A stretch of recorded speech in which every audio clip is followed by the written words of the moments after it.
Hello, my name is Mark Buchanan.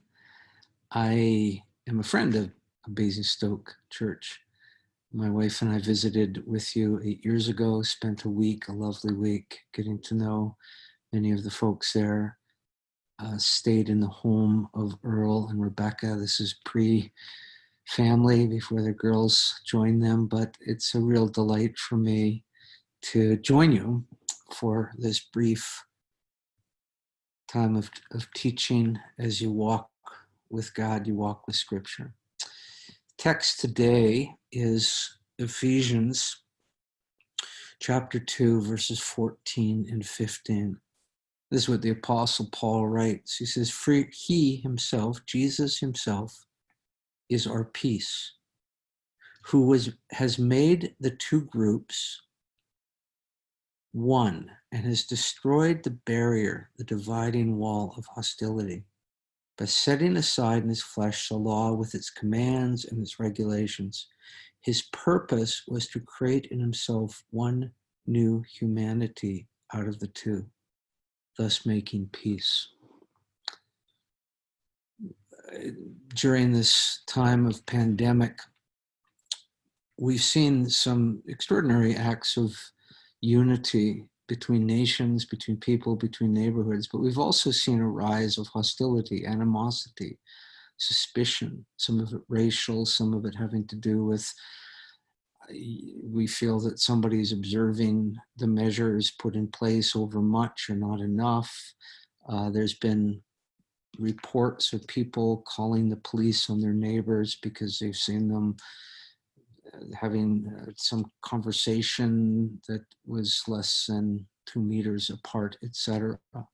So it's been a time of both this unity and disunity. Paul is always concerned about unity, but not simply about are we all getting along. Paul sees unity as the outworking, one of the greatest fruits of the gospel of Jesus Christ and the work that Christ has accomplished for all humanity on the cross, that in his blood, by his blood, in his body, Christ has begun the work of reconciliation between all peoples, all nations.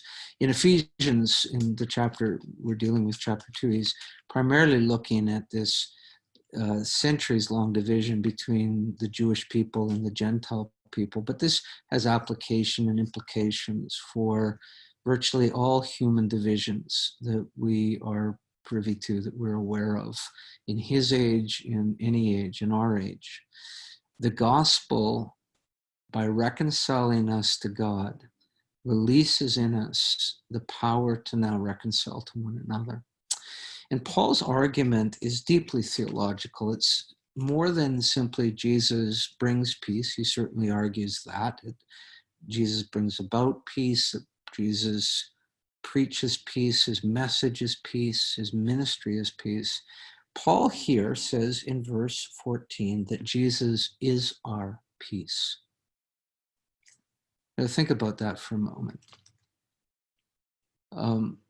If you had, say, squabbling children, they're having an argument about something, you as a parent want to bring peace into the midst of them. You want them to reconcile. You want them to kiss and make up. You want them to put aside their differences and be brother and sister.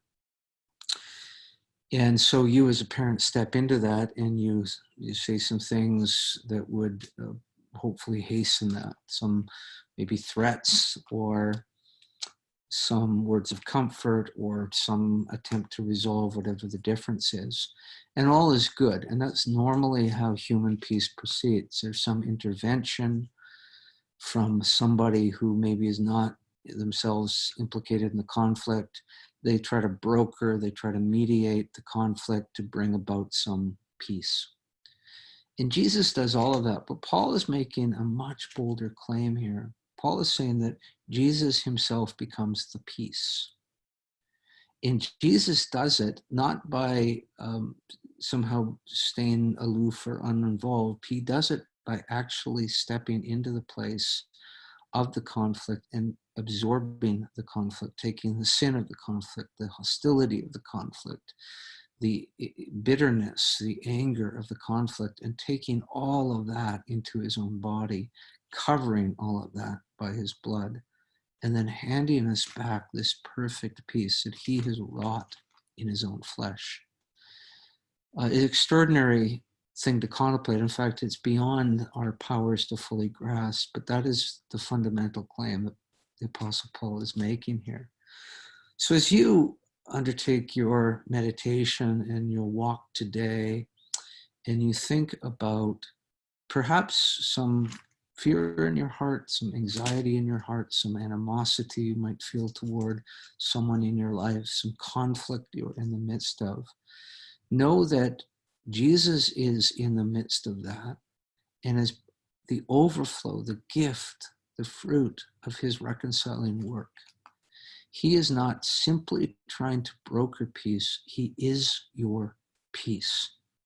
He is able to take all of that which is bound up in you, take it into himself, somehow bring that to God for however God deals with that, and then bring you back his very self, the Prince of Peace, to step into this thing and actually know peace. Thanks. It's been very lovely at this great distance to be with you.